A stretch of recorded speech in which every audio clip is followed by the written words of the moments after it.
Good afternoon, everybody, and welcome. I guess we don't have enough seats today. Wow. In the last quarter century, a sitting president of the United States has come to Davos only twice. Both times it was Donald Trump. So when I asked to serve in this new role that I have, he was one of the first leaders I called and invited to return.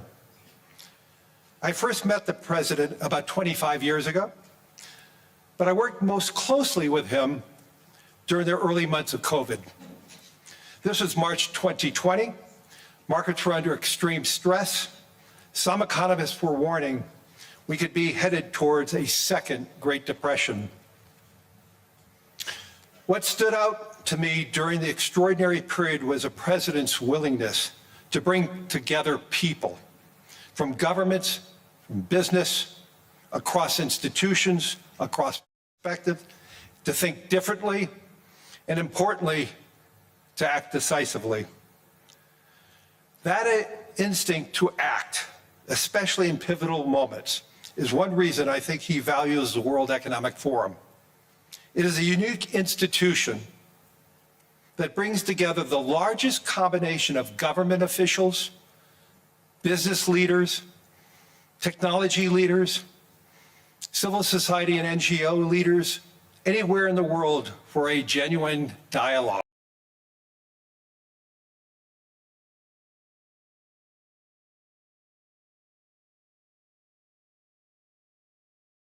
Circumstances.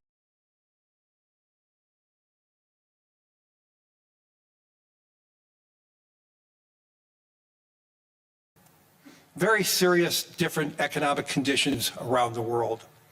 One of the central challenges that is impacting me is how capitalism can benefit more and how for greater and greater participation. That is a question where the president has shown real leadership through investing in infrastructure, reducing barriers to growth, and initiatives like the Trump account, designed to give more Americans a direct stake in the growth of the U.S. economy. As he enters the second year of his second term, we are interested in hearing his plans for 2026 and beyond, and will no doubt create more and more conversation. And that's what the forum is about, a serious conversation in the spirit of dialogue. Discussions where the world is headed, where are we going, and these discussions would be incomplete without the President of the United States, the most important leader in the world. We appreciate him here, so let me introduce and welcome back to Davos the President of the United States, Donald J. Trump.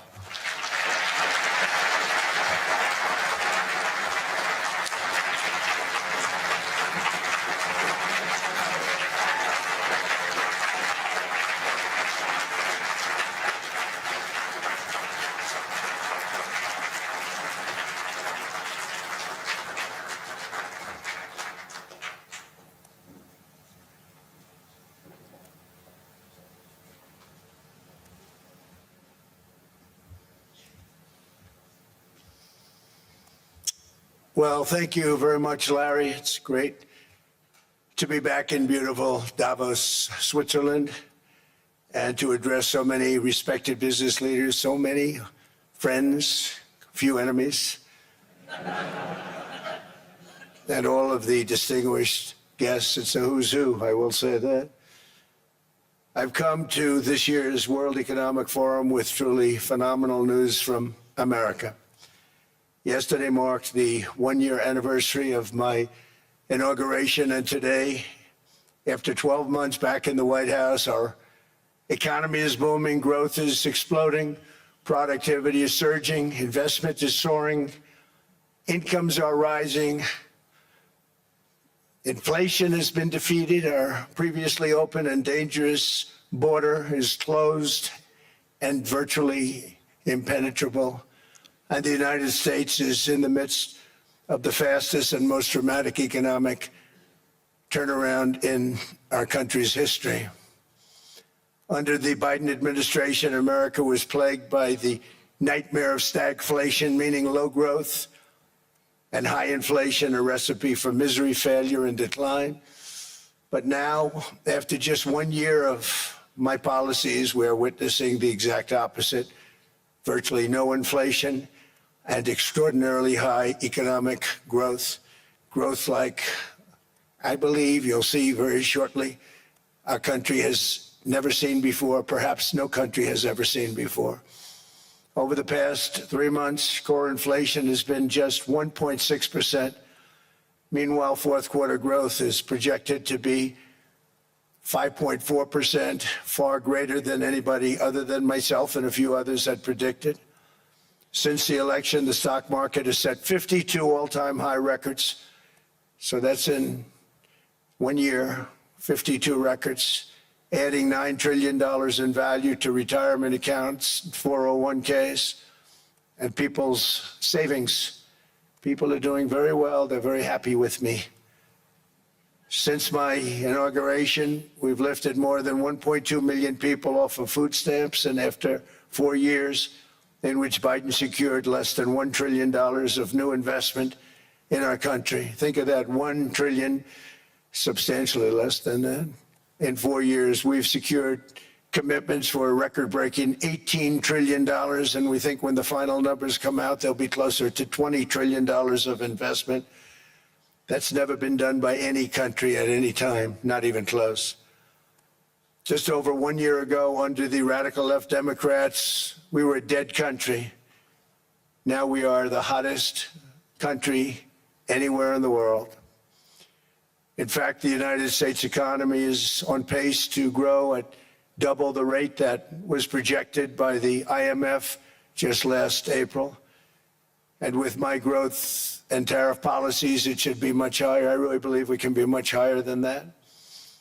And this is all great news, and it's great for all nations.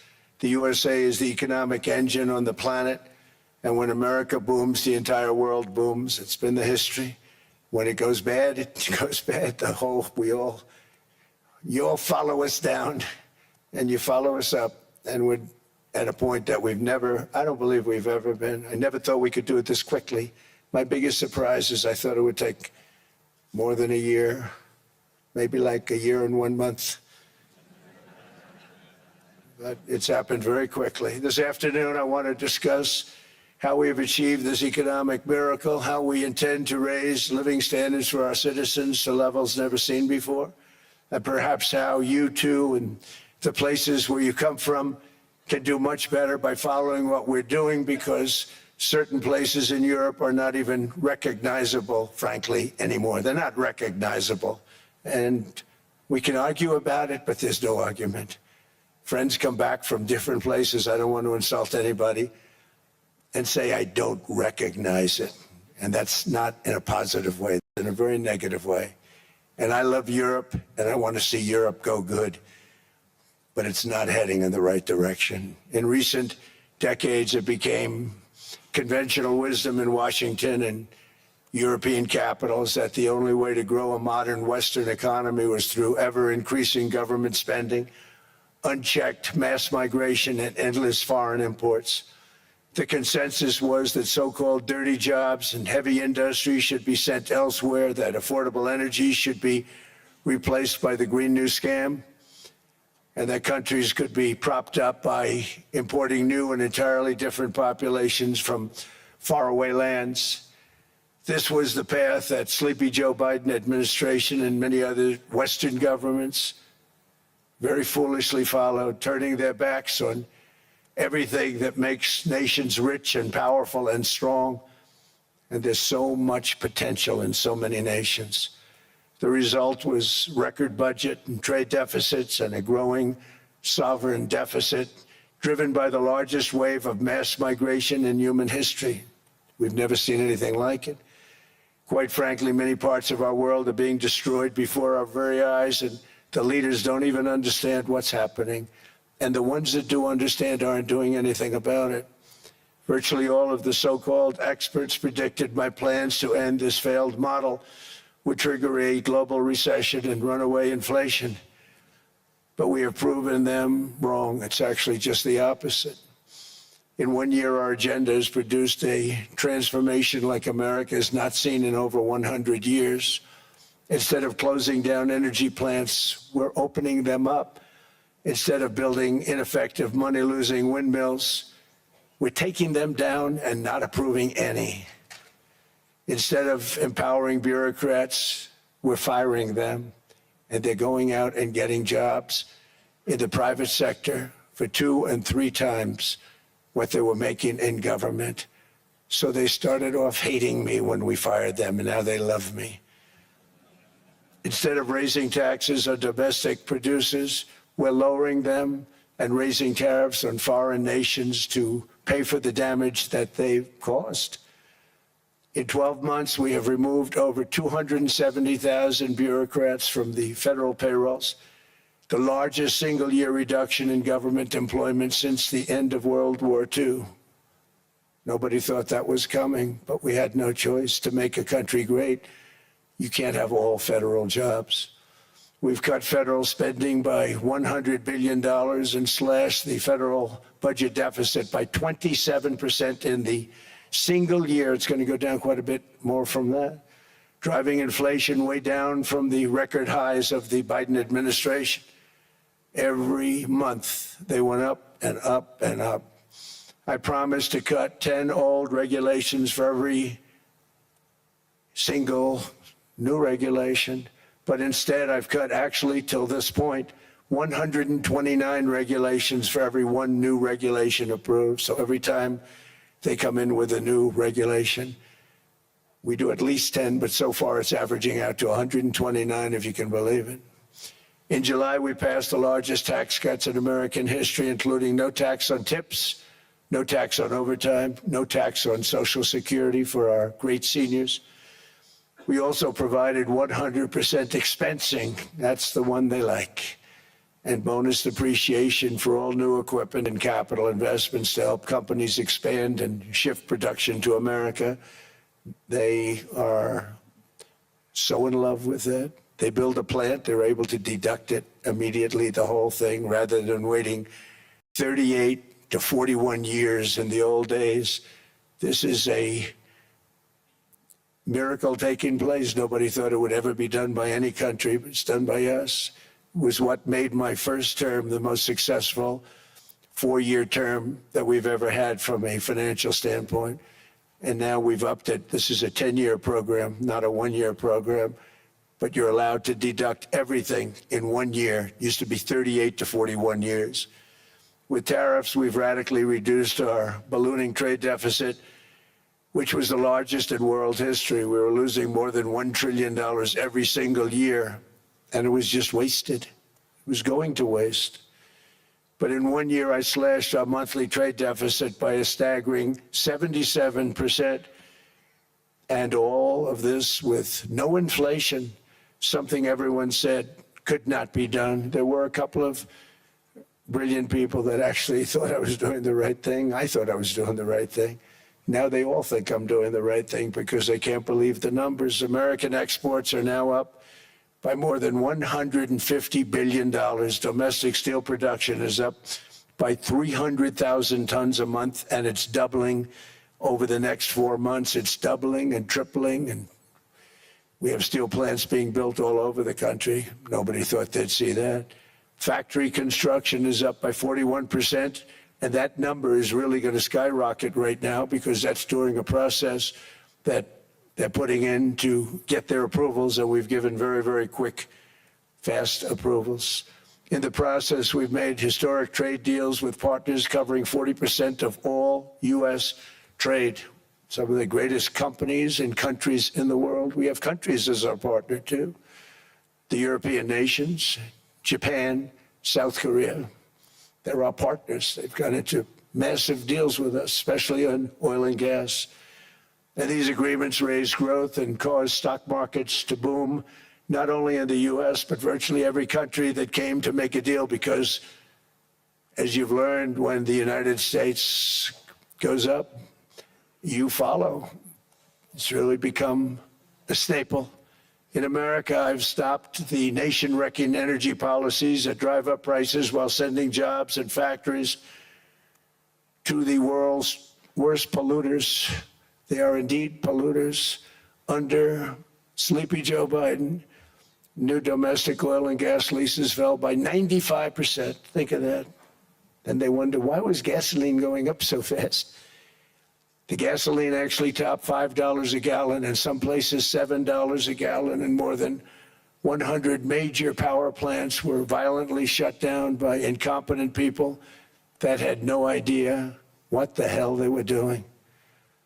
Under my leadership, U.S. natural gas production is at an all-time high by far.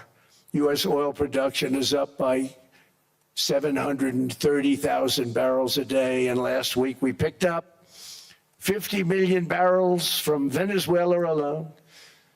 Venezuela has been an amazing place for so many years, but then they went bad with their policies. 20 years ago, it was a great country, and now it's got problems, but we're helping them. And those 50 million barrels, we're going to be splitting up with them, and they'll be making more money.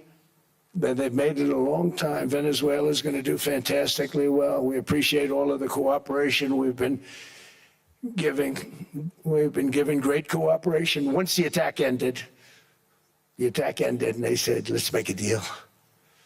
More people should do that.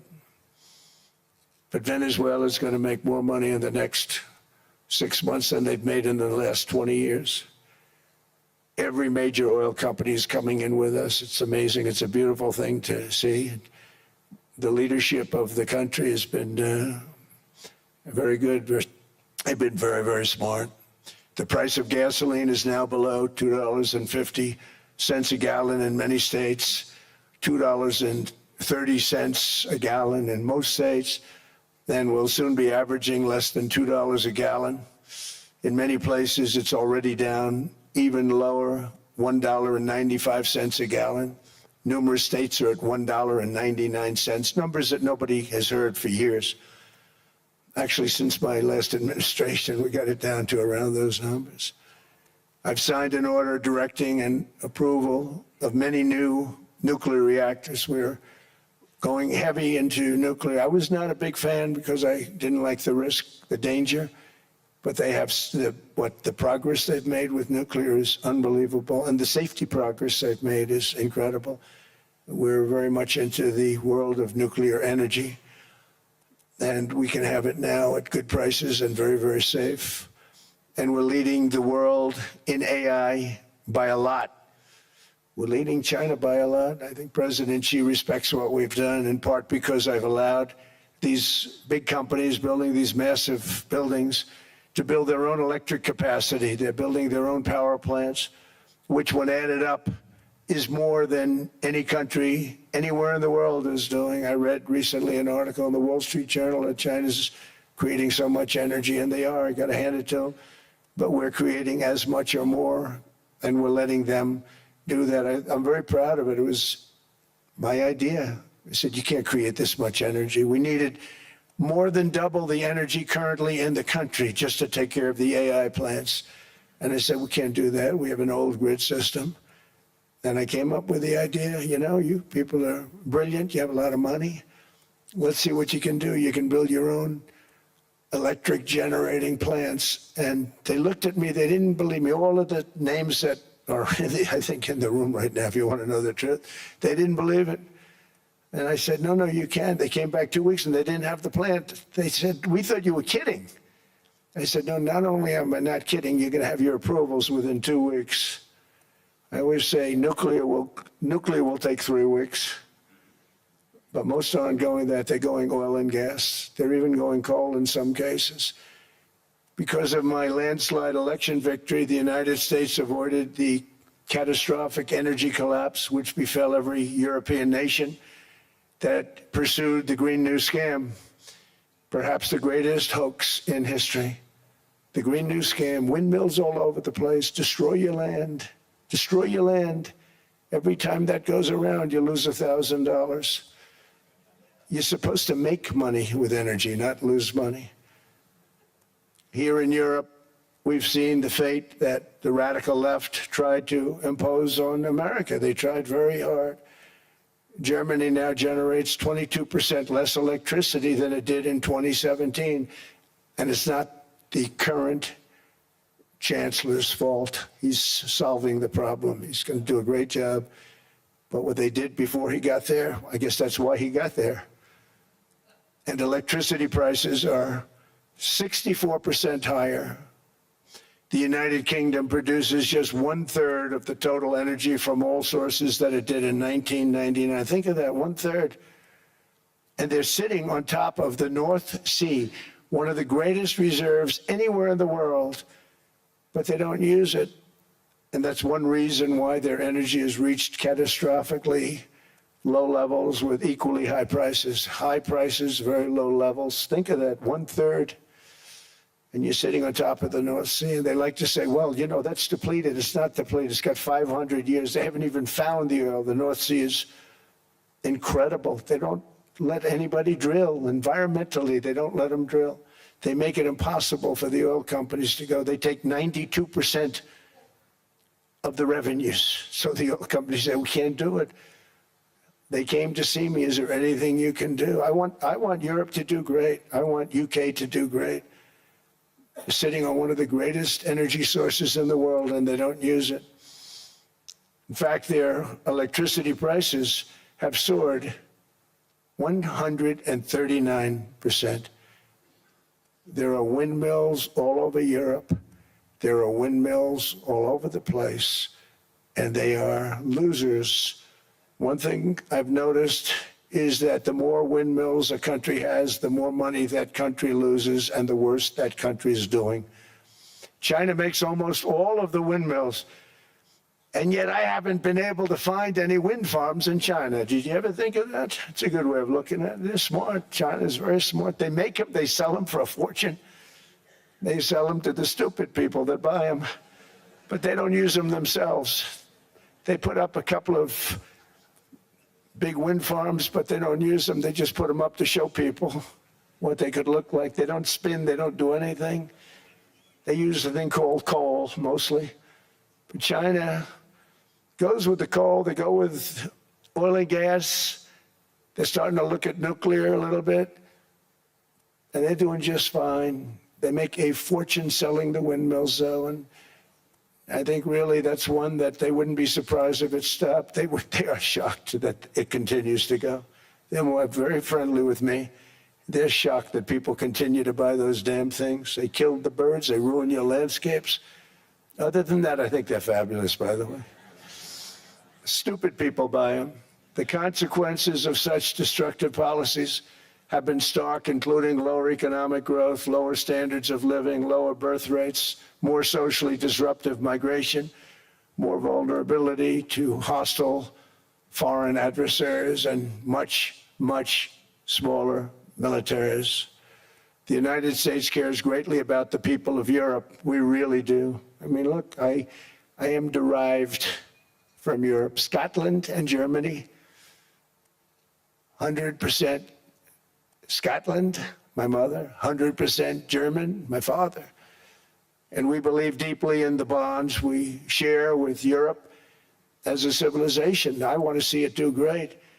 That's why issues like energy, trade, immigration, and economic growth must be central concerns to anyone who wants to see a strong and united West, because Europe and those countries have to do their thing. They have to get out of the culture that they've created over the last 10 years. It's horrible what they're doing to themselves. They're destroying themselves. It's beautiful, beautiful places. We want strong allies, not seriously weakened ones. We want Europe to be strong. Ultimately, these are matters of national security, and perhaps no current issue makes the situation more clear than what's currently going on with Greenland. Would you like me to say a few words of Greenland? I was going to leave it out of the speech, but I think I would have been reviewed very negatively. I have tremendous respect for both the people of Greenland and the people of Denmark, tremendous respect. But every NATO ally has an obligation to be able to defend their own territory. And the fact is, no nation or group of nations is in any position to be able to secure Greenland other than the United States. We're a great power, much greater than people even understand. I think they found that out 2 weeks ago in Venezuela. We saw this in World War II, when Denmark fell to Germany after just 6 hours of fighting and was totally unable to defend either itself or Greenland. So the United States was then compelled, we did it, we felt an obligation to do it, to send our own forces to hold the Greenland territory, and hold it we did at great cost and expense. They didn't have a chance of getting on it, and they tried. Denmark knows that. We literally set up bases on Greenland for Denmark. We fought for Denmark. We weren't fighting for anyone else. We were fighting to save it for Denmark. Big, beautiful piece of ice. It's hard to call it land. It's a big piece of ice. But we saved Greenland and successfully prevented our enemies from gaining a foothold in our hemisphere. So we did it for ourselves also. And then after the war, which we won it big. Without us, right now you'd all be speaking German and a little Japanese, perhaps. After the war, we gave Greenland back to Denmark. How stupid were we to do that? But we did it. But we gave it back. But how ungrateful are they now? So now our country and the world face much greater risks than it did ever before because of missiles, because of nuclear, because of weapons of warfare that I can't even talk about. 2 weeks ago, they saw weapons that nobody ever heard of. They weren't able to fire one shot at us. They said, what happened? Everything was discombobulated. They said, we've got them in our sights. Press the trigger, and nothing happened. No anti-aircraft missiles went up. There was one that went up about 30 feet and crashed down right next to the people that sent it. They said, what the hell is going on? Those defensive systems were made by Russia and by China. So they're going to go back to the drawing boards, I guess. Greenland is a vast, almost entirely uninhabited and undeveloped territory. It's sitting undefended in a key strategic location between the United States, Russia, and China. That's exactly where it is, right smack in the middle. Wasn't important nearly when we gave it back. You know, when we gave it back, it wasn't the same as it is now. It's not important for any other reason, you know, everyone talks about the minerals. There's so many places. There's no rare earth, no such thing as rare earth. There's rare processing, but there's so much rare earth. And just to get to this rare earth, you got to go through hundreds of feet of ice. That's not the reason we need it. We need it for strategic national security and international security. This enormous unsecured island is actually part of North America, on the northern frontier of the Western Hemisphere. That's our territory. It is therefore a core national security interest of the United States of America. And in fact, it's been our policy for hundreds of years to prevent outside threats from entering our hemisphere, and we've done it very successfully. We've never been stronger than we are now. That's why American presidents have sought to purchase Greenland for nearly 2 centuries. You know, for 2 centuries they've been trying to do it. They should have kept it after World War II, but they had a different president. That's all right. People think differently. Much more necessary now than it was at that time, however. In 2019, Denmark said that they would spend over $200 million to strengthen Greenland's defenses. But as you know, they spent less than 1% of that amount. 1%, there's no sign of Denmark there. And I say that with great respect for Denmark, whose people I love, whose leaders are very good. It's the United States alone that can protect this giant mass of land, this giant piece of ice, develop it and improve it and make it so that it's good for Europe and safe for Europe and good for us. And that's the reason I'm seeking immediate negotiations to once again discuss the acquisition of Greenland by the United States, just as we have acquired many other territories throughout our history, as many of the European nations have. They've acquired, there's nothing wrong with it.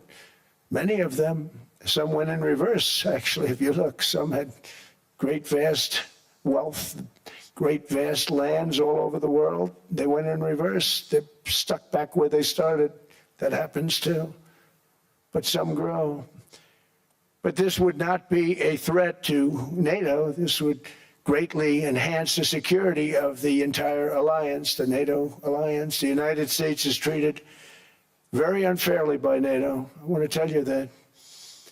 And when you think about it, nobody can dispute it. We give so much and we get so little in return. And I've been a critic of NATO for many years. And yet I've done more to help NATO than any other president by far, than any other person. You wouldn't have NATO if I didn't get involved in my first term. The war with Ukraine is an example. We are thousands of miles away, separated by a giant ocean. It's a war that should have never started, and it wouldn't have started if the 2020 U.S. presidential election weren't rigged. It was a rigged election. Everybody now knows that. They found out.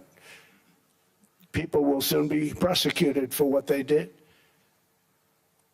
It's probably breaking news, but it should be. It was a rigged election. You can't have rigged elections. You need strong borders, strong elections, and ideally a good press. I always say it. Strong borders, strong elections, free, fair elections, and a fair media. The media is terrible. It's very crooked. It's very biased, terrible. But someday it'll straighten out because it's losing all credibility. Think of it, when I went in a landslide, a giant landslide, won all 7 swing states, won the popular vote, won everything, and I only get negative press.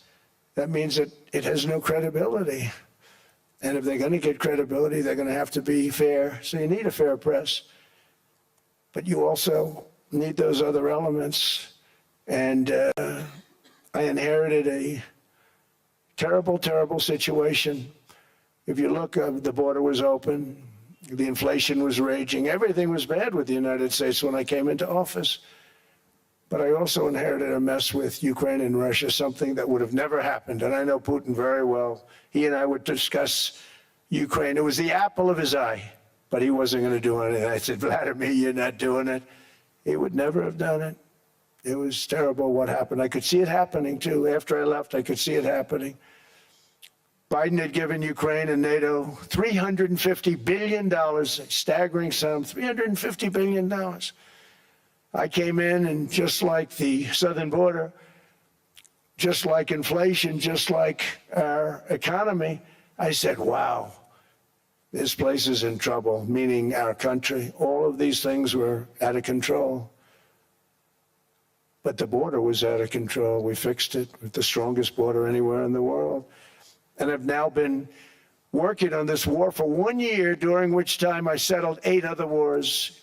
India, Pakistan, I settled other wars that were, Vladimir Putin called me, Armenia, Azerbaijan.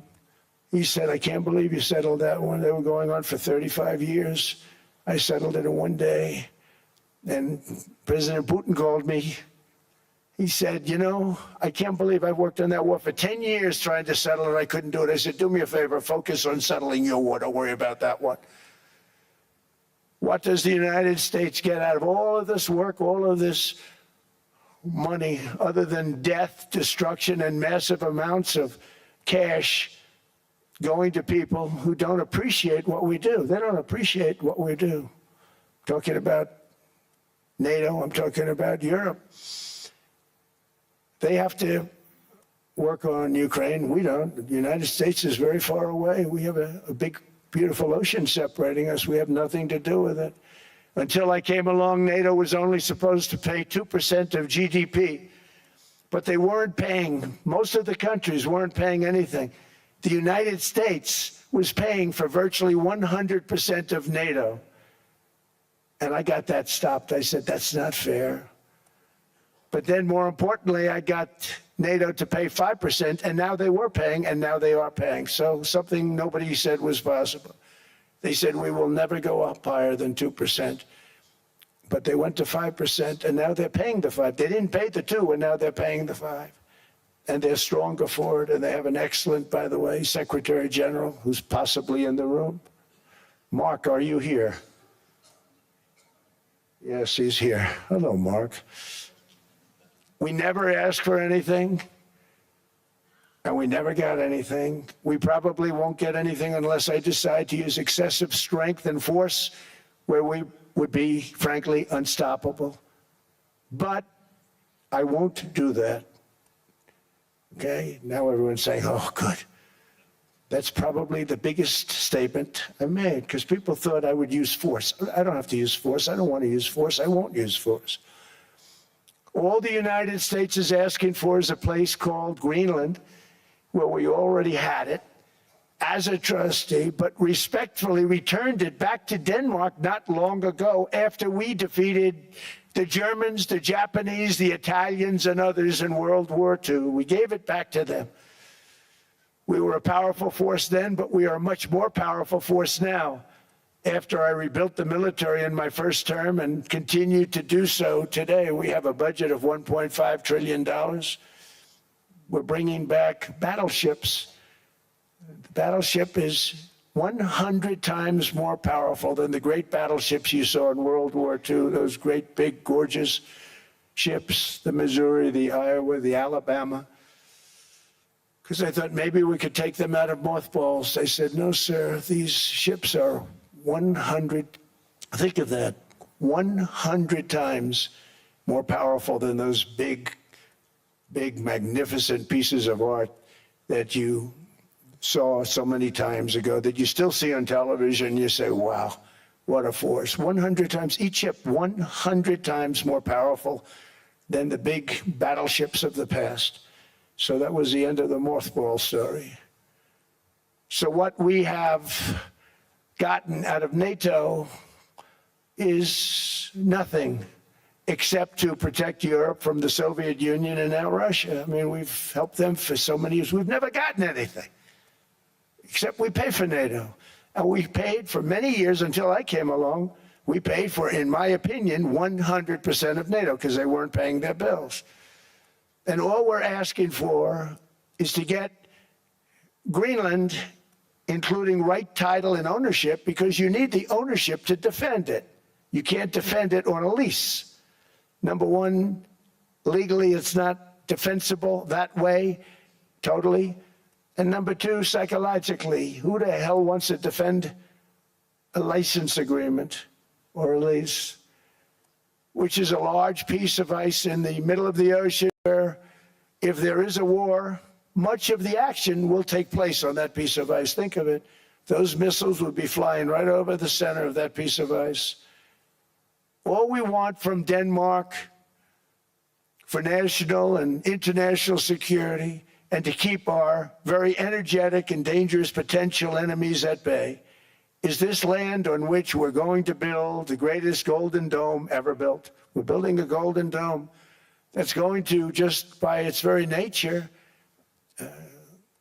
going to be defending Canada. Canada gets a lot of freebies from us, by the way. They should be grateful also, but they're not. I watched your Prime Minister yesterday. He wasn't so grateful. But they should be grateful to us. Canada lives because of the United States. Remember that, Mark, the next time you make your statements. What we did for Israel was amazing, but that's nothing compared to what we have planned for the United States, Canada, and the rest of the world. We are going to build a dome like no other. We did it for Israel. And by the way, I told Bibi, stop taking credit for the dome.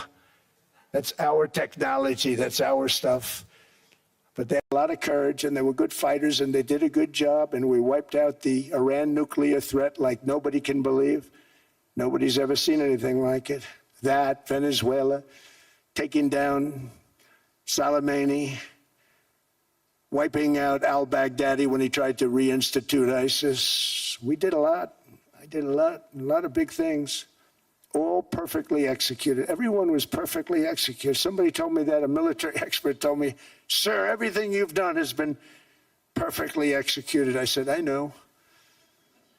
So other presidents have spent, whether foolishly or not, trillions and trillions of dollars on NATO and gotten absolutely nothing in return. We've never asked for anything. It's always a one-way street. Now they want us to help them with Ukraine. And let me say, we're going to. I'm really helping, not even them. I want to see, last week, if you saw, it was 10,000 soldiers, but last month it was 31,000 soldiers died. 31,000. That's this room times, the number of people in this room times 30. Think of it. 30,000 soldiers died in 1 month. The month before it was 27,000. The month before that it was 28,000. The month before that it was 25,000. It's a bloodbath over there. And that's what I want to stop. It doesn't help the United States, but these are souls. These are young people. Look like you, look like some of you right in the front row. They go to war. Their parents are so proud. Oh, there he goes, comes back. 2 weeks later, they get a call, your son's head's been blown off. I want to stop it. It's a horrible war. It's the worst since World War II. They keep going, they'll exceed World War II. The numbers are staggering, how many people they've lost. They don't want to talk about it. Ukraine and Russia lost just tremendous amounts. And I'm dealing with President Putin, and he wants to make a deal, I believe. I'm dealing with President Zelensky, and I think he wants to make a deal. I'm meeting him today. He might be in the audience right now. But they got to get that war stopped because too many people are dying, needlessly dying. Too many souls are being lost. It's the only reason I'm interested in doing it. But in doing it, I'm helping Europe, I'm helping NATO, and I've until the last few days when I told them about Iceland, they loved me. They called me daddy, right, last time. A very smart man said, he's our daddy. He's running it. I was like running it. I went from running it to being a terrible human being. But now what I'm asking for is a piece of ice, cold and poorly located, that can play a vital role in world peace and world protection. It's a very small ask compared to what we have given them for many, many decades. But the problem with NATO is that we'll be there for them 100%. But I'm not sure that they'd be there for us. If we gave them the call, gentlemen, we are being attacked. We're under attack by such and such a nation. I know them all very well. I'm not sure that they'd be there. I know we'd be there for them. I don't know that they'd be there for us. So with all of the money we expend, with all of the blood, sweat, and tears, I don't know that they'd be there for us. They're not there for us on Iceland, that I can tell you. I mean, our stock market took the first dip yesterday because of Iceland. So Iceland's already cost us a lot of money. But that dip is peanuts compared to what it's gone up. And we have an unbelievable future in that stock. That stock market is going to be doubled.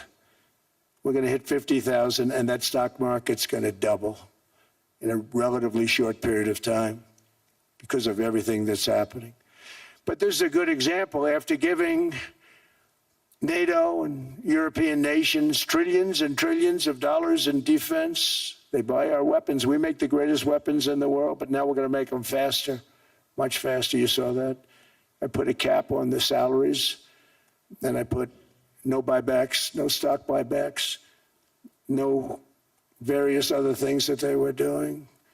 I mean, they were making $50 million, but it would take them 3 years to give you a Patriot missile. I said, that's not good. My chauffeur can do a better job than that, and he makes slightly less than 50. They make big salaries. If they're going to make those big salaries, they're going to have to produce a lot faster. The good news is we have the greatest equipment in the world. Now we're going to start making it a lot faster. They're going to build additional plants. And all of the money that goes into stock buybacks is going to go into building plants. We're not allowing stock buybacks by defense companies any longer. They're going to build new plants to make Tomahawks, Patriots. We have the best equipment, F-35s. F-47 one just coming out. They say it's the most devastating plane, fighter jet ever. Who knows? They called it 47. If I don't like it, I'm going to take the 47 off it. I wonder why they called it 47. We'll have to think about that. But if I don't like it, I'm going to take that 47 off. Stage 6 plane, undetectable, like our B-2 bombers were undetectable. They flew right over Iran. They were undetectable. And they did their job, and they got the hell out of there. So we want a piece of ice for world protection, and they won't give it. We've never asked for anything else, and we could have kept that piece of land, and we didn't. So they have a choice. You can say yes, and we will be very appreciative, or you can say no, and we will remember. A strong and secure America means a strong NATO. And that's one reason why I'm working every day to ensure our military is very powerful, our borders are very strong, and above all, our economy is strong because national security requires economic security and economic prosperity, and we have the greatest that we've ever had. Biden and his allies destroyed our economy and gave us perhaps the worst inflation in American history. They say 48 years, I say forever, but I think 48 years is the equivalent to forever. Whether it's 48 years or ever, it's terrible, costing the typical family $33,000. What they did to this country should never, ever be forgotten. It's early, but he has to be rated as the worst president we've ever had by far. The auto pen did much of the damage. The auto pen, he was the auto pen president, because I don't believe a sane president would have ever signed the kind of things that he signed. But now grocery prices, energy prices, airfares, mortgage rates, rent, and car payments are all coming down, and they're coming down fast. We inherited a mess, but we've done a hell of a job in 12 months. Under my most favored nation policy for drug prices, the cost of prescription drugs is coming down by up to 90%, depending on the way you calculate. You could also say 5, 6, 7, 800%. There are two ways of figuring that. But we have a favored nations policy that every president wanted, no president was able to get. I got it, and other nations approved it. And I had to use tariffs in order to get it because they said, no way. In other words, a pill that costs 10% in London costs $130. Think it costs $10 in London, costs $130 in New York or in Los Angeles. And I'd say, boy, that's bad. Friends of mine would say, you know, we go to London, you can buy the stuff for nothing. We go all over the world, we could buy it for nothing. Because basically America was subsidizing every nation in the world because presidents allowed them to get away with it. It became very tough. So when I called up Emmanuel Macron, I watched him yesterday with those beautiful sunglasses. What the hell happened? But I watched him sort of be tough. But he was at $10 for a pill. And I said, Emmanuel, and I have all the big pharmaceutical companies are in total agreement. It wasn't easy, by the way. They're tough, smart. They've been getting away with this scam for a long time. But they gave it up. But they said, you'll never get the countries to approve it. I said, why is that? Because they won't. They always said, we're not paying any more. Get the rest for the United States. So over the years, they stayed the same. We just went up, up, up. And I mean, we would pay 13, 14, 15 times more than certain countries would. So I said, no, they'll approve it 100%. Sir, you'll never get them to approve it. I said, I guarantee you. But I actually started with Emmanuel, who probably is in the room too. And I like him. I actually like him. Hard to believe, isn't it? And I said, Emmanuel, you're going to have to lift the price of that pill to $20, maybe $30. Think of that. That means it's a doubling of prescription drugs. Might be a tripling, might be a quadrupling. It's not easy. No, no, no, Donald, I will not do that. I said, yes, you will, 100%. He said, no, no, no. You're asking me to double. I said, Emmanuel, you've been taking advantage of the United States for 30 years with prescription drugs. You really should do it, and you will do it. I have no doubt. In fact, I am 100% sure you're going to. No, no, no, I will not do it. Because he has to, in all fairness to him, he has to double or triple. Because the world being a bigger place than the United States, it's not that you meet in the middle. You just have to go up some, and we come down a lot. They go up a little, we come down a lot. So we're at $130, they're at 10. So they may have to go to 20 or 30. No more than that. I said, Emmanuel, you're going to be doubling or tripling? No, no, no. I said, here's the story, Emmanuel. The answer is you're going to do it, you're going to do it fast. And if you don't, I'm putting a 25% tariff on everything that you sell into the United States and a 100% tariff on your wines and champagnes. And that's about 10 times more than what I'm requesting.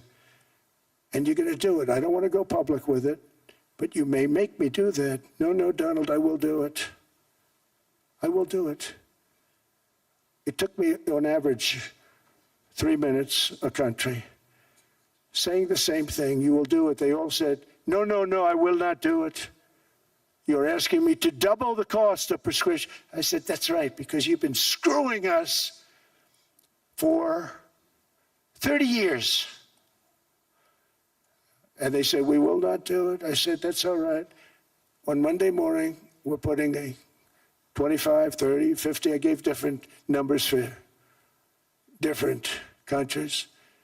This is also national security we're talking about. Not fair. We're not going to subsidize the whole world. And every one of those countries have agreed to do it. So one of the biggest things that I've done is the fact that we have now most favored nation. We will pay whatever the lowest price is in the entire world. So our drug prices are going to be coming down by staggering 90%. Again, you could say 1,000%, 2,000%. Depends on the way you want to figure it, but we'll go with the way the fake news likes it better because it sounds, can you imagine a 90% reduction sounds much worse. But drug prices are going to be coming down tremendously in all the nations, and I appreciate them doing it, but they did it. In all fairness, without tariffs, I wouldn't have been able to get it done. After declining $3,000 under Biden, real incomes are up in the United States by $2,000, $3,000, and even $5,000 and more. Home ownership has always been a symbol of health and vigor of American society, but that goal fell out of reach for millions and millions of people in the Biden era because interest rates went up so high. Today, I'm taking action to bring back this bedrock of the American dream. In recent years, Wall Street giants and institutional investment firms, many of you are here, many of you are good friends of mine, many of you are supporters. Sorry to do this to you, I'm so sorry. But you've driven up housing prices by purchasing hundreds of thousands of single-family homes, and it's been a great investment for them. Often as much as 10% of houses on the market. You know, the crazy thing is a person can't get depreciation on a house, but when a corporation buys it, they get depreciation. Okay, that's something we're going to have to think about, too. I don't know if too many people think about that. You buy a corporation, they buy 500 houses. They buy hundreds of thousands. They buy 500 houses. They can take depreciation. A person sweats and works and buys one house, they can't. But homes are built for people, not for corporations, and America will not become a nation of renters. We're not going to do that. That's why I have signed an executive order banning large institutional investors from buying single-family homes. It's just not fair to the public. They're not able to buy a house. And I'm calling on Congress to pass that ban into permanent law, and I think they will. One of the biggest barriers to saving for a down payment has been surging credit card debt. The profit margin for credit card companies now exceeds 50%, one of the biggest. And they charge Americans interest rates of 28%, 30%, 31%, 32%. Whatever happened to usury?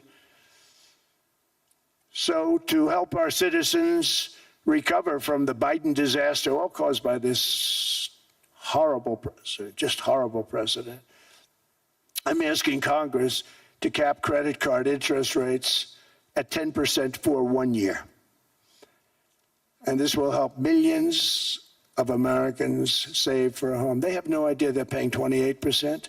They go out there a little late in their payment and they end up losing their house. It's terrible. To unleash innovation in savings and financing, I'm also working to ensure America remains the crypto capital of the world. And to that end, last year I signed the landmark Genius Act into law. Now Congress is working very hard on crypto market structure legislation, Bitcoin, all of them, which I hope to sign very soon, unlocking new pathways for Americans to reach financial freedom. And I did it for two reasons. Number one, I thought it was politically good, and it was. I got tremendous political support. But more importantly, China wanted that market too. It's just like they want the AI. And we've got that market, I think, pretty well locked up. If I didn't do it, Biden was totally against it until before the election, when they realized that, there were millions of people voting against him over crypto. And all of a sudden, they loved it very much, but it was too late. They blew it.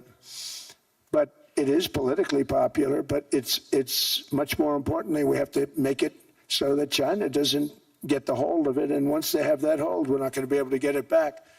So I'm honored to have done it. Finally, I've instructed government-backed institutions to purchase up to $200 billion in mortgage bonds to bring down interest rates.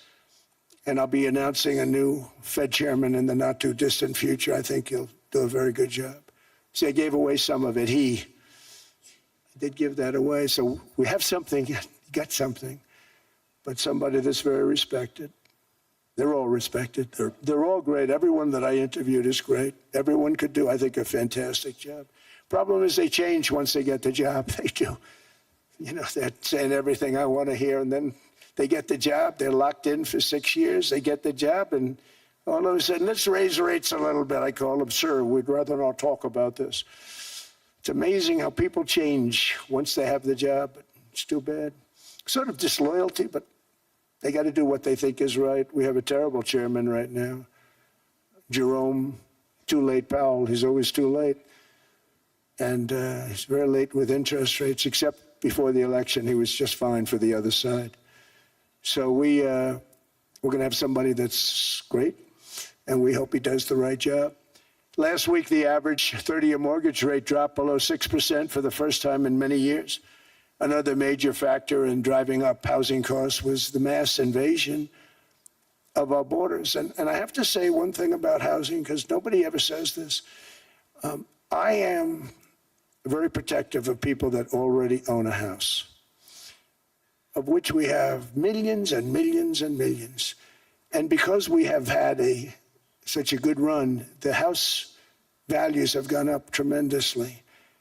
And these people have become wealthy. They weren't wealthy. They become wealthy because of their house. And every time you make it more and more and more affordable for somebody to buy a house cheaply, you're actually hurting the value of those houses, obviously, because the one thing works in tandem with the other. And I don't want to do anything that's going to hurt the value of people that own a house, who for the first time in their lives are walking around the streets of whatever city they're in, very proud that their house is worth $500,000, $600,000, $700,000. Now, if I want to really crush the housing market, I could do that so fast and people could buy houses, but you would destroy a lot of people that already have houses. In some cases, they've mortgaged their house, and the mortgage would be very low, and all of a sudden the mortgage without any changes becomes very high, and they end up losing the house. I'm not going to hurt, and I speak with Scott, who's doing a fantastic job, and Howard, who's doing a fantastic job, and all of my people. And I always say, look, I can crush the hell out of the market. We can drop interest rates to a level, and that's one thing we do want to do. That's natural. That's good for everybody. The dropping of the interest rates, we should be paying a much lower interest rate than we are. We should be paying the lowest interest rate of any country in the world, because without the United States, you don't have a country. I mean, I had a case with Switzerland. We happened to be in Switzerland. Maybe I'll give you a quick story. But they were paying nothing. They make beautiful watches, great watches, Rolex, all of them. They were paying nothing to the United States when they sent their product in. And we had a $41 billion deficit. $41 billion with this beautiful place. Flew over it, isn't it nice? So I said, let's put a 30% tariff on them so that we get back some of it, not all of it at all. We still have a deficit, big deficit. We had 41 million. That's a big deficit. And I said, let's put a tariff on. Different tariffs, different places. You're all party to them. In some cases, victims to them. But in the end, it's a fair thing. And most of you realize that. But we put a 30% tariff on Switzerland, and all hell broke loose. They were calling, I mean, like you wouldn't believe. And I know so many people from Switzerland, incredible place, incredible, brilliant place. But I then realized that they're only good because of us. And there's so many other examples. I mean, us, probably other places, but a majority of the money they make is because of us, because we never charged them anything. So they come in, they sell their watches, no tariffs, no nothing. They walk away, they make $41 billion on just us. So I said, no, we can't do that. So I'm going to bring it up. I still would have a deficit pretty substantial, but I brought it up to 30%. And I guess Prime Minister, I don't think President, I think Prime Minister called a woman, and she was very repetitive. She said, no, no, no, you cannot do that, 30%. You cannot do that. We are a small, small country. I said, yeah, but you have a big, big deficit. You may be small, but you have a bigger deficit than big countries. He said, no, no, no, please, you cannot do it. Kept saying the same thing over and over. We are a small country. I said, but you're a big country in terms of, and she just rubbed me the wrong way, I'll be honest with you. And I said, all right, thank you, ma'am, appreciate it. Do not do this. Thank you very much, ma'am. And I made it 39%. And then all hell really broke out. And I was paid visits by everybody. Rolex came to see me. They all came to see me. But I realized, and I reduced it, because I don't want to hurt people. I don't want to hurt them. And we brought it down to a, lower level. Doesn't mean it's not going up, but we brought it down to a lower level. But they pay now, tariff. But I realized that we have many places like that where they're making a fortune because of the United States. Without the United States, they wouldn't be making anything. Think of it. Switzerland made $41 billion on us. And as she said, it's a small place. And I realized with that, I don't know, it was so, because she was so aggressive. And I realized in that conversation that the United States is keeping the whole world afloat. Many places, I could give you 6, 7 places just in the people in this little area. I know every one of them. They're looking down. They don't want to see me, and they don't want to stare me in the eyes. But they're taking advantage of, everybody took advantage of the United States. But I've been very fair, and I gave them a tariff, and it was fine. But I realized that without us, it's not Switzerland anymore. Without us, it's not any of the countries that are represented here. And we want to work with the countries. We want to work with them. We're not looking to destroy them. I could have said 39, 40%. I could have said I want a 70% tariff, then we make money with Switzerland. But Switzerland would have been probably destroyed, financially destroyed. I don't want to do that. But we should be paying the lowest interest rate of everybody. I hope Scott's listening to this, because we should be paying the lowest interest rate of everybody. Without us, most of the countries don't even work. And then you have the protection factor. Without our military, which is the greatest in the world by far, without our military, you have threats that you wouldn't believe. You wouldn't believe. You don't have threats because of us, and that's because of NATO. One other thing, and I have to say it so importantly, in the old days, and I used to say I'm the youngest in the room. Now I'm among the older. I hate to say it. I don't feel old, but I'm among the older. But I remember not long ago, 20, 25 years ago, when good news came out about, let's say, the United States. The United States had a great quarter. The United States had a great month. All the stocks went up. And that's the way it's supposed to be. Now when they say the United States had a record quarter, it's unbelievable how well it's doing, all the stocks crash because they say, oh no, inflation, they're going to raise interest rates. And they do. Some of these stupid people like Powell, they raise interest rates. And what they do is they stop you from being successful. It used to be when we had a great quarter, a great month, great earnings, great anything, any good news, the stock market went up. That's the way it's going to be. We got to do that again because that's the way it should be. Now when we have a great month, they want to kill it.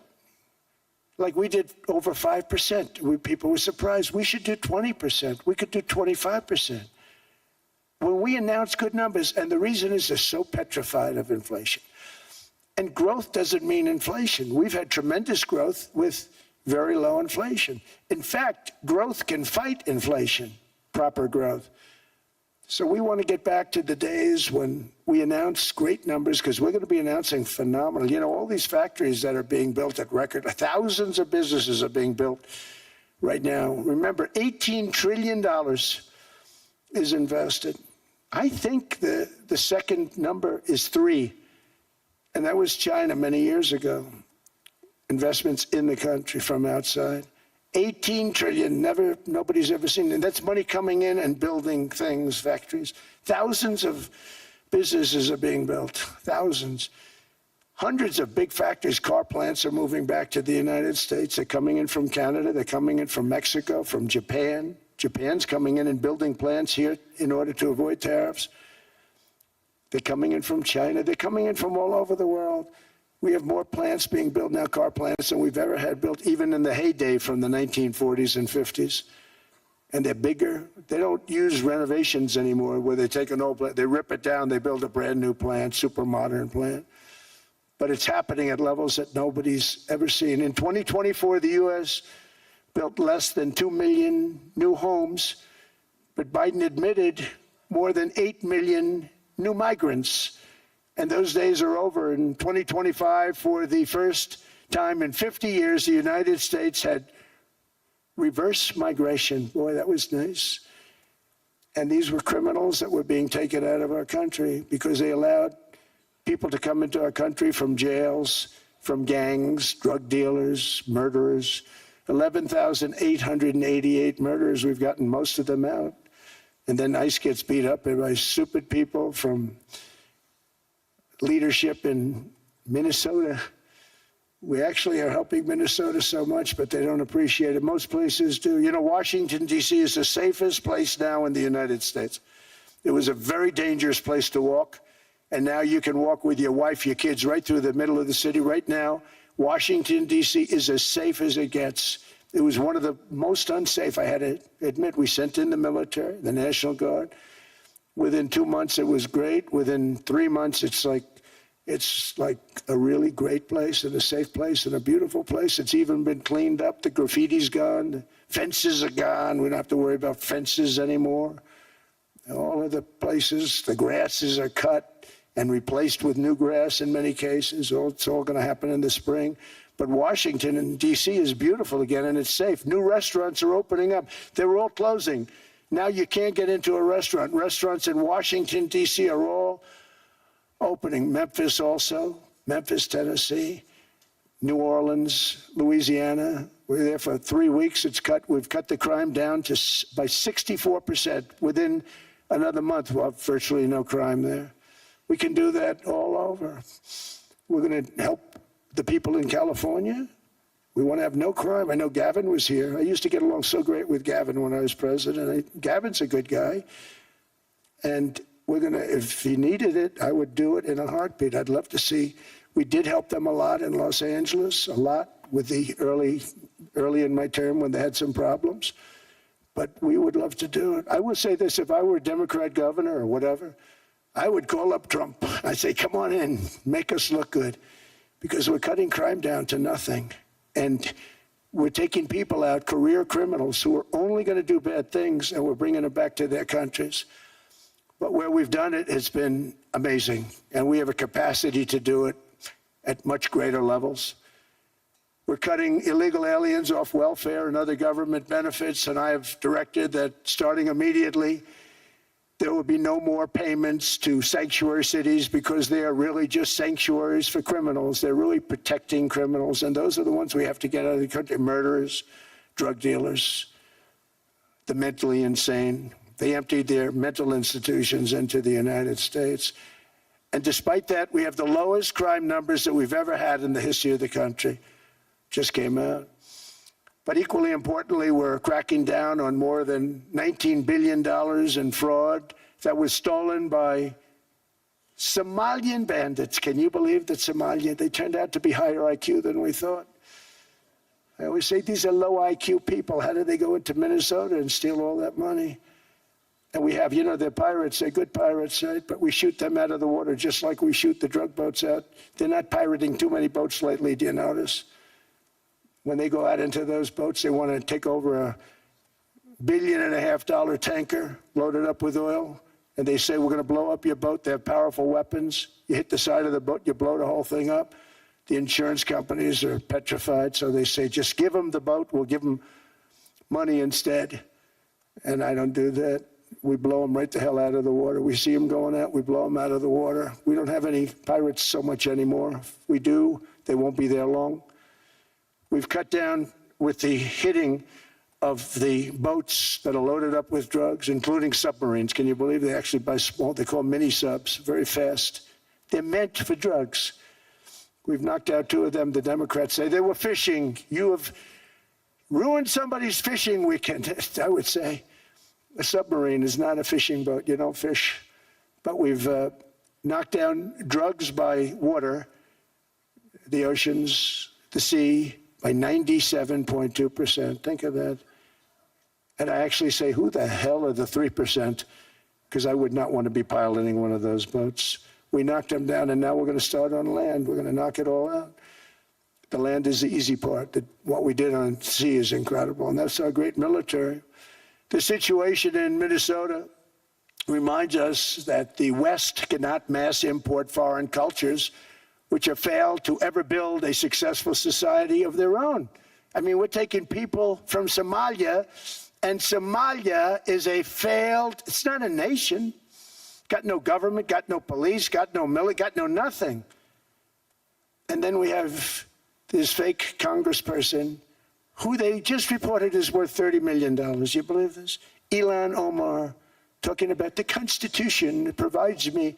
She comes from a country that's not a country, and she's telling us how to run America. Not going to get away with it much longer, let me tell you.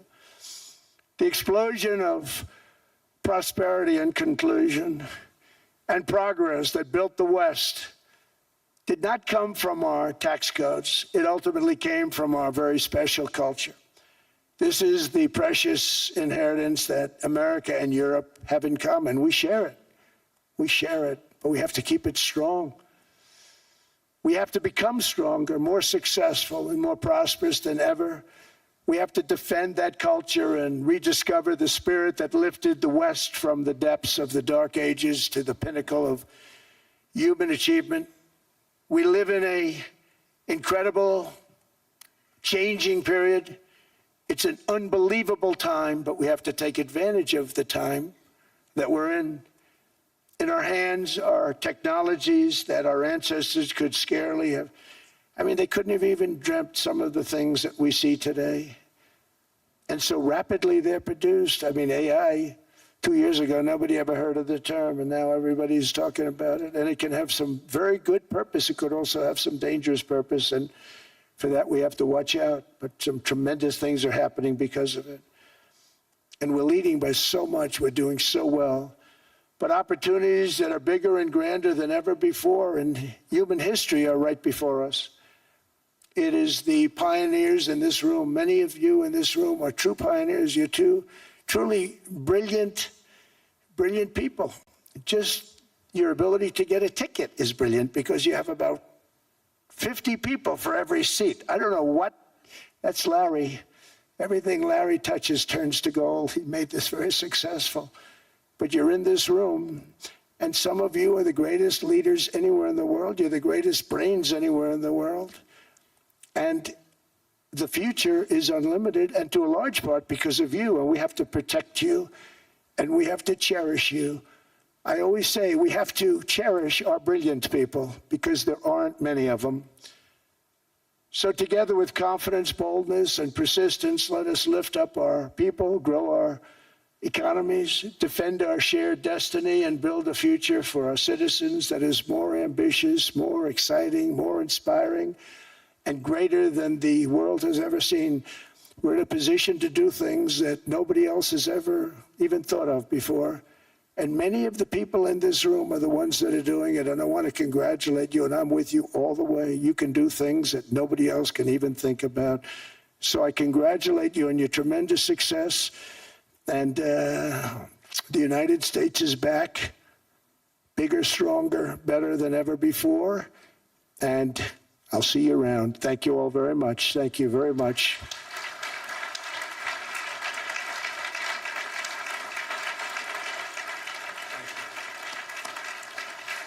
Thank you.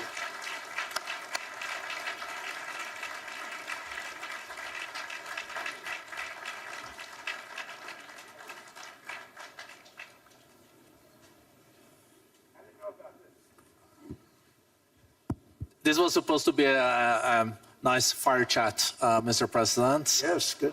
You I got set up. No, I did know. You made the job for the moderator really easy. Thank you, Mr. President, for your speech. I do have a few follow-up questions, if it's okay. Sure. I don't think I should start with Greenland, maybe. I'll start with the economy. The U.S. economy is doing really, really well. But how to sustain this growth moving forward? Because there's always a recession looming around the corner. Well, you know, the one thing about economies and recessions is sometimes you get hit unexpectedly and there's nothing you can do about it. All brilliant people, but there's nothing. One example was COVID. We had an economy going at levels like nobody had ever seen my first 2.5, 3 years. And then I heard the word pandemic, not COVID. They came up with that name over a period of time. We won't get into that. But I heard the word pandemic. And I had a poll come out that was so strong just prior to that, and I was with the two best pollsters, McLaughlin and Fabrizio, and they said, sir, George Washington and Abraham Lincoln, if they came back and ran as president and vice president, they couldn't beat you. And then what happened is the following day, I was told to stay tuned because there's something really bad happening in China. There are bodies laying all over Wuhan, right around that certain building that we talk about. I always said it came from Wuhan. It did come from Wuhan. And there were body bags. We saw it by satellite. And they said, there are strange things happening in China. And so it began.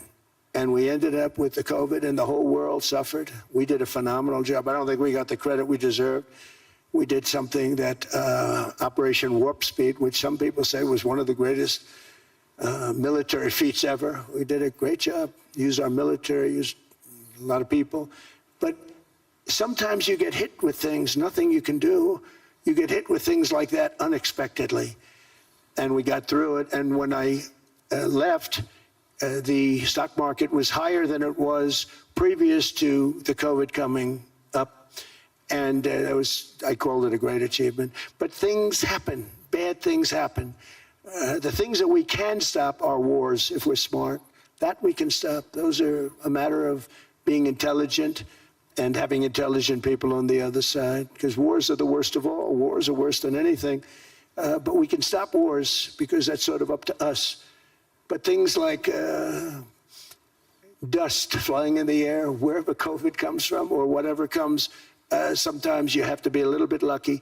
But we are poised to have an economy like no other, not only in this country, but anywhere. And you know, when you hear the kind of numbers that I can tell you that Scott Bessent was with me the other day, and he's looking at numbers. He said, I can't. And that's all he's done his whole life, pretty much your whole life. Scott, you weren't going to be a football player, I don't think. Scott was not that great at football, but he was always good at numbers, right? And he was looking at numbers. He said, "I've never seen anything like this." We're poised to do things that no other country's ever done. And, you know, luck, I hate to say it, but we need a little luck. We don't want to get hit by something that nobody could have thought. Whoever thought we were going to hit by a pandemic? You know, when I heard the word pandemic, I said, oh, that's an ancient problem. World War I, they lost 100 million people. It actually ended World War I. A lot of people don't know. The Spanish flu in World War I ended the war because all the soldiers were sick. The soldiers were so sick on both sides, and that war was raging, and they were all dying from the Spanish flu. They were sick as dogs. They couldn't fight.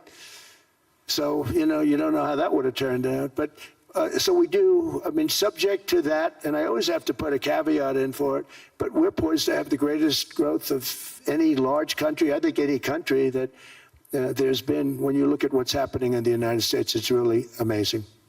Thank you.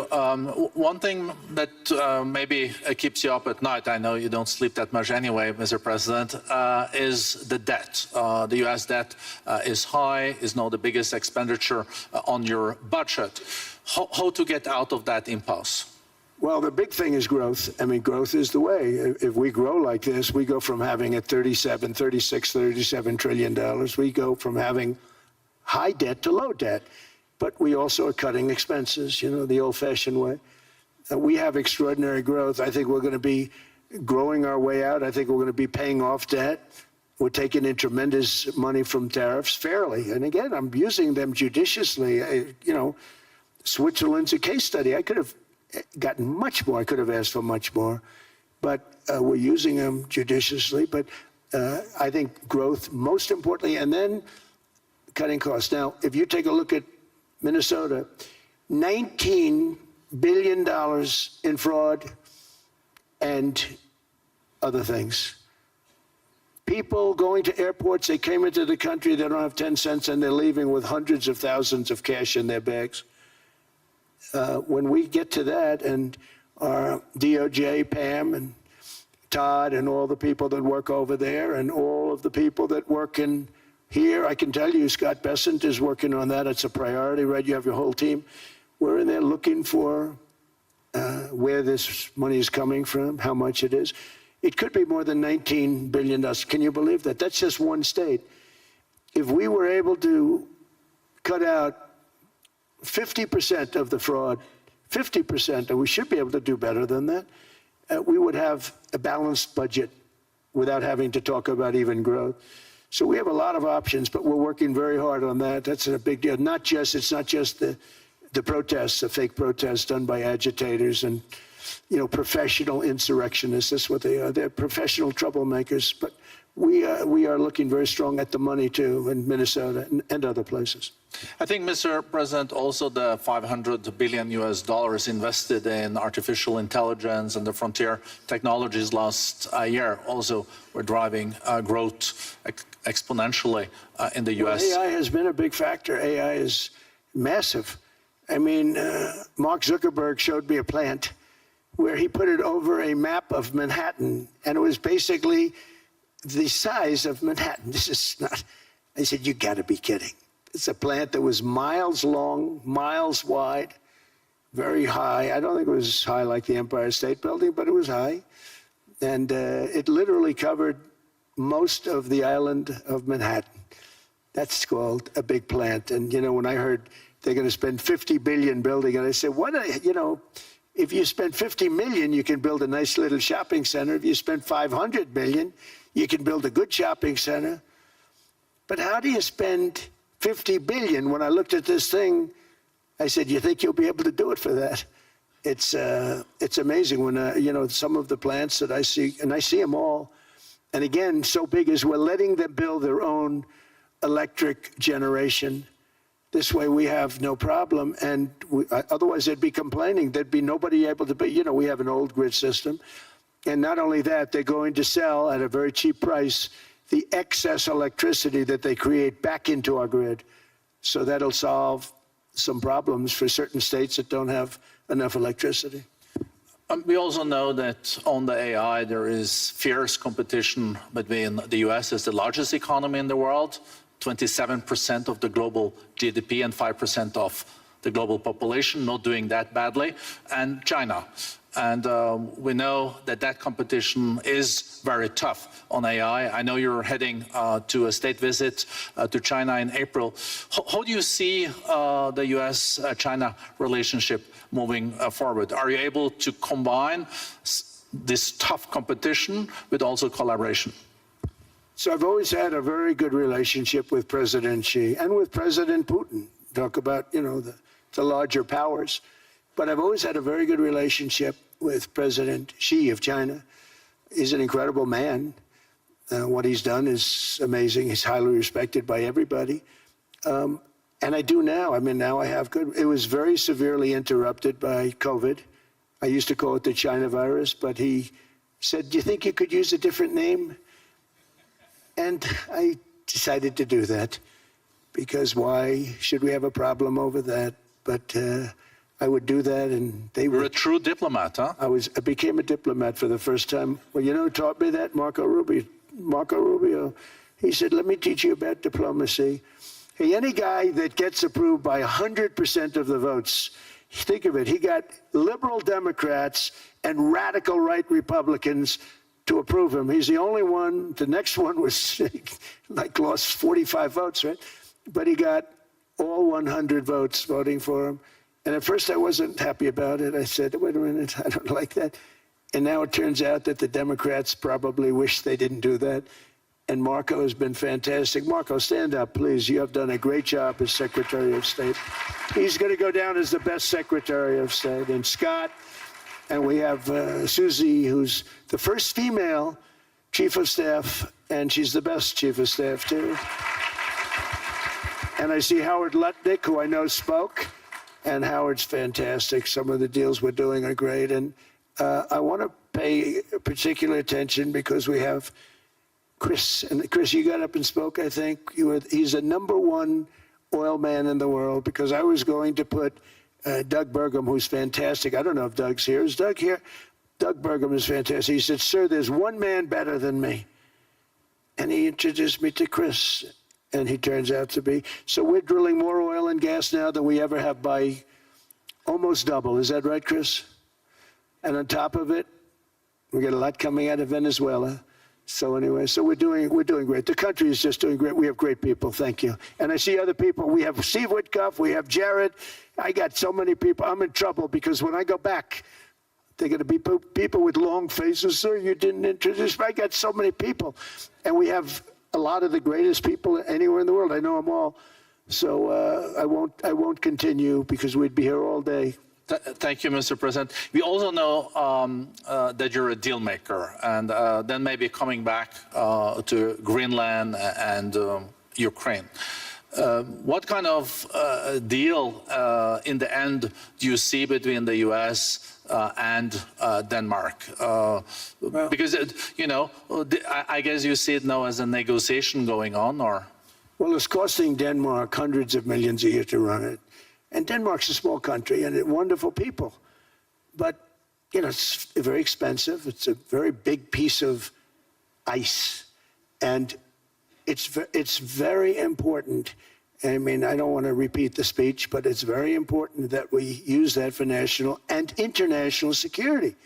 That can create a power that will make it impossible for the bad guys to do anything against the perceived good ones. And it's a great block for Europe, just like, you know, Denmark was supposed to spend hundreds of millions of dollars. They didn't spend the money. They didn't spend anything, almost. And we'll see what happens. I just say this. NATO has treated the United States of America very unfairly. We never asked for anything. We never got anything. We actually took care of the needs of NATO for years and years, which I felt was always unfair. So I got NATO to pay because they're rich countries. But I think it's time that NATO step up. We're helping them with Ukraine. Without us, I think Putin would have gone all the way. I think we have it. I think that could have been a World War III, if you want to know the truth.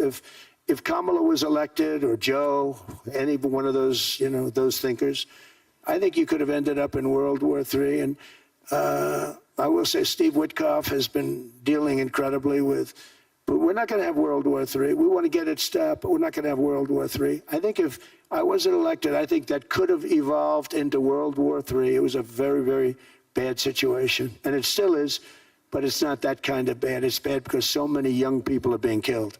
How close do you think there is on an agreement on Ukraine? I had the pleasure of speaking with Steve Witkoff and Jared Kushner yesterday. I know they're working hard on it. I know that they're also traveling now. Do you see this very close or still? Well, I hate to say it. I thought that was going to be so. I settled 8 wars plus. And I thought that was going to be one of my easier ones. Not the easiest. Some I settled in a matter of hours because I'm good at that stuff. You know, the United Nations should be doing this. I shouldn't be doing it, but it doesn't matter. It's got to get done, saving a lot of lives. We're saving millions of lives. With Ukraine, Russia, there's tremendous hatred between President Zelensky and President Putin. That's not good. That's not good for settlements. We know from dealing. There's abnormal hatred. With that being said, I think Russia wants to make a deal. I think Ukraine wants to make a deal. And we're going to try getting a deal done. We're getting, I think, Steve, I think I can say that we're reasonably close. But what happens is oftentimes we'll have a deal with Russia. Russia's set, and President Zelensky will not do it. You saw that when he was in the Oval Office. I was not happy. And then we'll have President Zelensky wants to make a deal, and Putin doesn't want to make the deal. It's a very difficult balance, and it's big time, and it is, you know, to use a word, it's a bloodbath. It's horrible what's happening. It's a drone war. The drones are killing, you know, thousands of people a week, thousands. We have to get it stopped. So I believe they're at a point now. I'm going to meet with President Zelensky later today. I believe they're at a point now where they can come together and get a deal done. And if they don't, they're stupid. That goes for both of them. And I know they're not stupid. But if they don't get this done, they are stupid. So I don't want to insult anyone, but you got to get this deal done. Too many people are dying. It's not worth it. President Sisi is sitting on the first row here. He spoke earlier today and also complimented you on the Gaza deal. I think there will be a signing tomorrow. Of course, there are different views on this, but how important do you think this signing is on the Board of Peace? And do you think this is going to sustain? Do you think we now will see Gaza reconstructed and the billions of US dollars invested? I do. I mean, I think we have peace in the Middle East. There are some little situations like Hamas, and Hamas has agreed to give up their weapons. Now, you know, they were born with a weapon in their hand, so it's not easy to do. When they were born with a rifle in their hand. It's not an easy thing for them, but that's what they agreed to. They've got to do it. And we're going to know, Jared, over the next 2 or 3 days, certainly over the next 3 weeks, whether or not they're going to do it. If they don't do it, they'll be blown away very quickly. They'll be blown away. You know, we have 59 countries that are part of that whole peace deal. And some of those countries aren't even they're near the Middle East, but they're not in the Middle East traditionally. And they want to come in and take out Hamas. They want to come in. They want to do whatever they can. There's a problem with Hezbollah in Lebanon, and we'll see what happens there. But that's a problem. But there are these little flames, but there's peace in the Middle East. Now, had we not gone in and knocked out with those big, beautiful, we just ordered 25 brand new ones, the latest and the greatest, the B-2 bomber. Think of them, they went in there at 2 o'clock in the morning with no moon, no light, no nothing, and every single one of those massive bombs hit its target, 100,000-pound bombs hit its target, every one of them.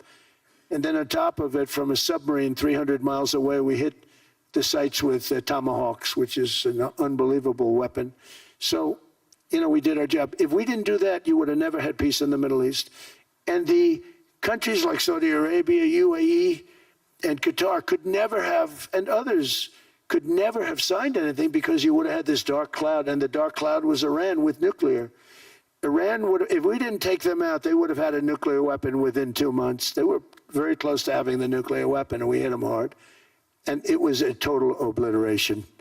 If they may try again, but they're going to have to try from a different area because that area was obliterated. Incredible thing we did. And because we did that, we were able to make peace. If we didn't do that, I would say, Jared and Steve, if we didn't do that, there was no chance of making peace because the countries I just named and other countries could have never signed off. They were afraid. They were afraid. We had a bully. The bully was Iran, the bully of the Middle East. They used to call it for years. They were the bully of the Middle East. They're not the bully of the Middle East anymore. Mr. President, I know you even had to change plane last night, so I guess you didn't have much sleep, but I think but your energy is still there. I know you have several bilateral meetings. I know you're also hosting a reception. So thank you so much for coming back to Davos. Thank you so much. It's highly appreciated. Well, thank you very much. Thank you, everybody, very much. Thank you. Thank you.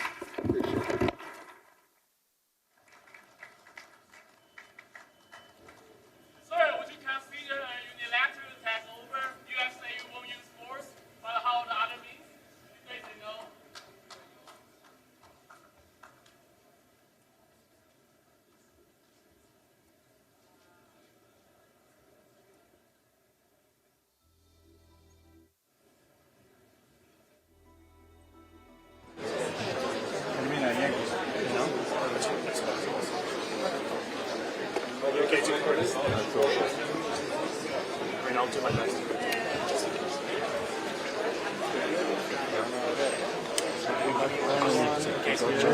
Back starts to eat. I want to have a stool or something. So, now he's going to go another way. Is there a way? I want to focus a few. I don't want to be on the toilet. Okay, perfect.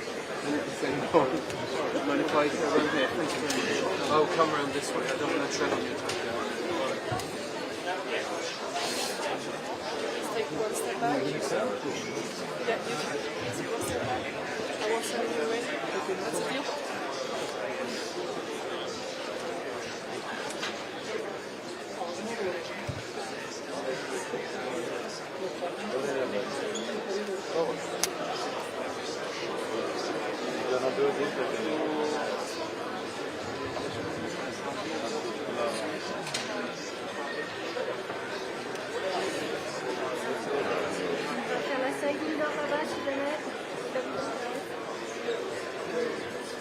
Going to be on this sliding door if you're interested.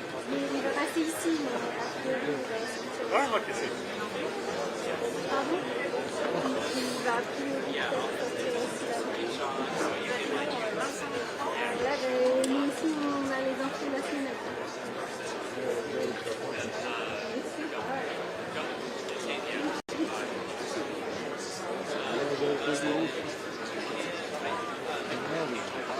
Ben mobilini oynar olayım.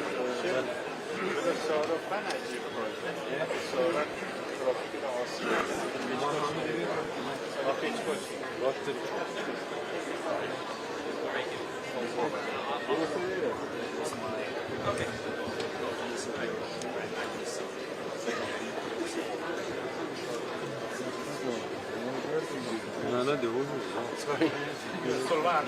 Sorry. I'm not trying to make room for you, I'm sorry. I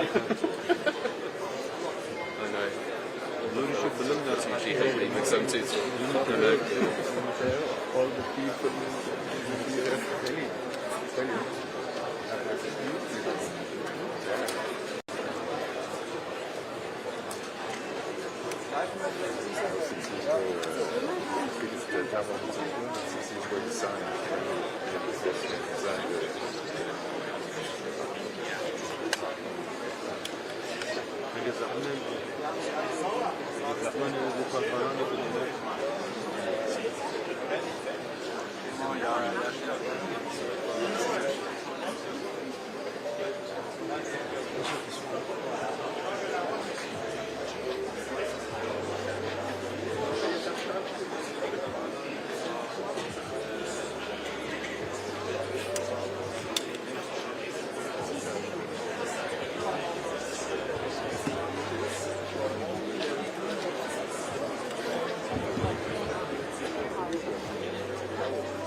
Mr.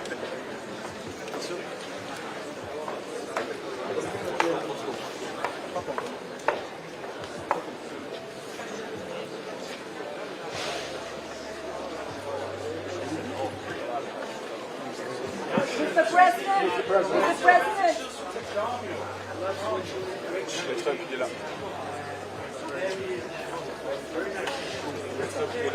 Stand back. Stand back. Stand back.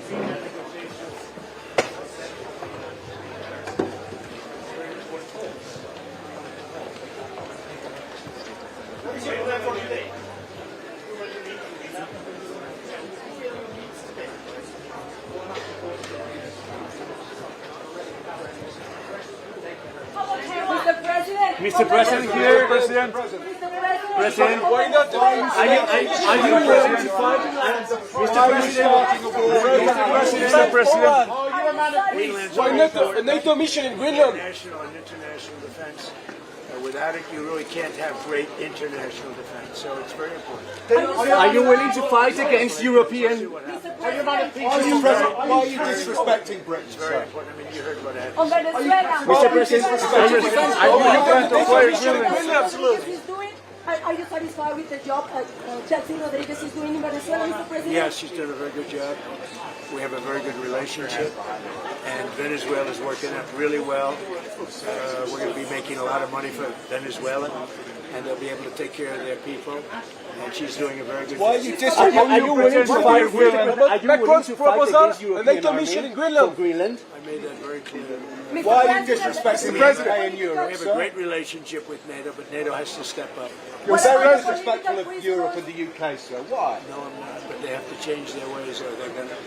Why? What Trade about- with your allies makes no sense. sir. Between immigration and energy, if they don't change, bad things will happen to them. What about Mr. President, what's your plan on Africa? Mr. President, what's your plan on Africa? Why genocide in South Africa, and are you willing to engage with the South African government? Well, now what's happening in South Africa is terrible. It's a terrible situation. What they're doing to people, a certain group of people, is unbelievable. You wouldn't think it could happen today. What would it make you believe that there is no white genocide, Mr. President, in South Africa? Well, we have seen the numbers, we've seen the records, and it is taking place. Mr. President, Mr. President, Macron's proposal, a NATO mission in Greenland, please.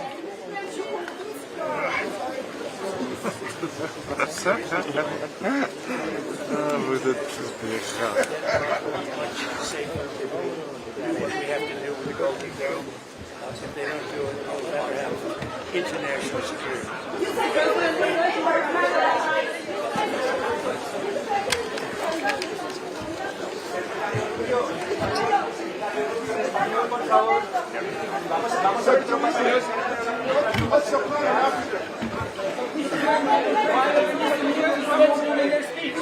And he promised not to impose any new tariffs on Switzerland. Thank you very much, everybody. Thank you very much. What do you think of Emmanuel Macron's strategy? Tariffs on Switzerland, Mr. President.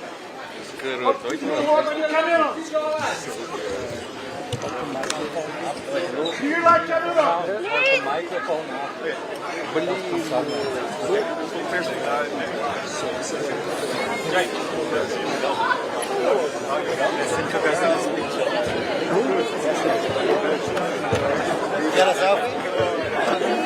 I'm the man. We actually, we might as well go up that way. If they're let us go. I'm sure they will after. There's a few people around. There's a few, sorry. I'm a leading American tech entrepreneur. The rest of the world, a bit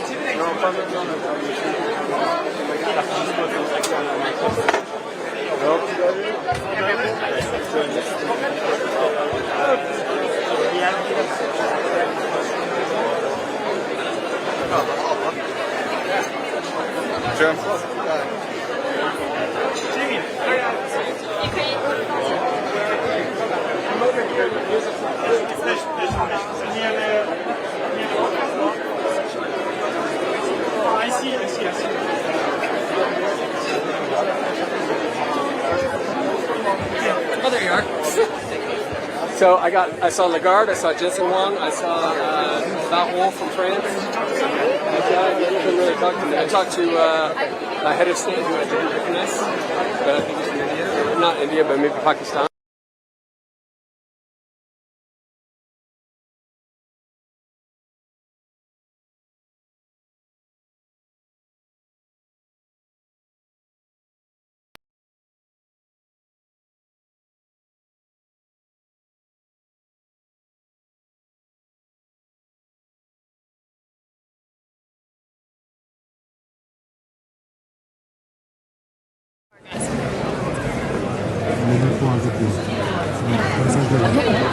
Just guys, we're gonna listen.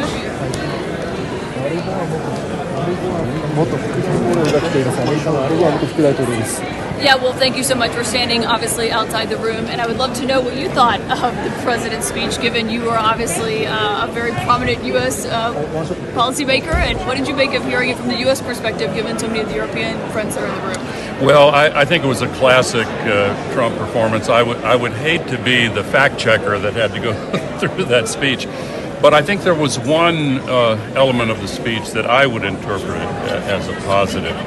I think perhaps because of the stock market's reaction yesterday, he appeared to back down from his previous threat to use military force to acquire Greenland. And if I'm interpreting that correctly, I think that's a good thing. It was, of course, crazy that he would do such a thing in the first place, but I think he backed down, and that's good. So you directly tie him making the clearest statement yet that the United States is not going to use military force to take Greenland. You think that's because of what happened in the stock market yesterday? Oh, I can only speculate. I don't know what's inside his mind. It would be quite something if I could see inside his mind, but many people have speculated that the bond market and the stock market really have a lot of influence on him. And when it goes down almost 900 points and people do interpret it as a sell America trade, that may well have been the reason he backed down.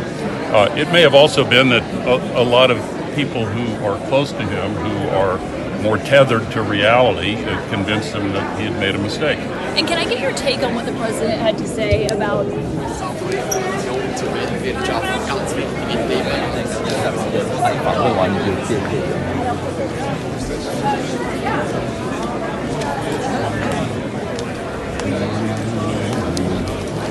I got him. You got him? I'll go. Yes, I'll go there. Kostya. I'm here. What do you want? The Israeli president. Israeli president. Okay. You get me. Sorry, good. Oh, thank you. He just to the side. Just so you jump. Best ideally to the left, to the left, to the left. Thank you. Thank you.